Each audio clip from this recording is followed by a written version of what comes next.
Pihak Dinas Pendidikan Kota Palembang secara tegas melarang sekolah mulai dari tingkat TK, SD, dan SMP baik negeri maupun swasta untuk melaksanakan acara perpisahan sekolah sesuai dengan surat edaran yang sebelumnya sudah dikeluarkan.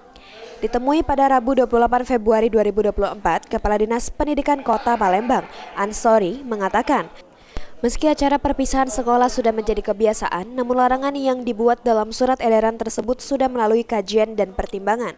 Dilarangnya pelaksanaan perpisahan di sekolah didasari beberapa alasan, seperti kegiatan perpisahan dikhawatirkan akan membebani orang tua siswa dari segi pembiayaan, serta manfaat dari pelaksanaan acara perpisahan sendiri. Jika memang maksud dari acara perpisahan adalah sebagai perwujudan rasa syukur atau kelulusan siswa, pihak sekolah sebaiknya melaksanakan doa bersama.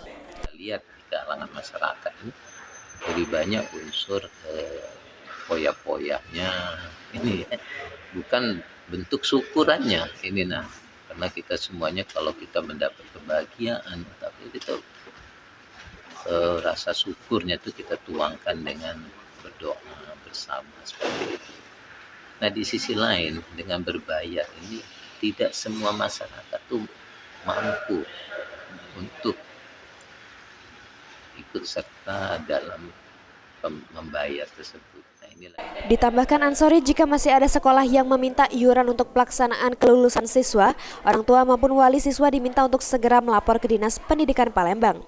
Di Palembang sendiri setidaknya ada 600 sekolah SD SMP, negeri maupun swasta, dan dari surat edaran tersebut pengawasan akan dilakukan. Sandi Pratama, PAL TV.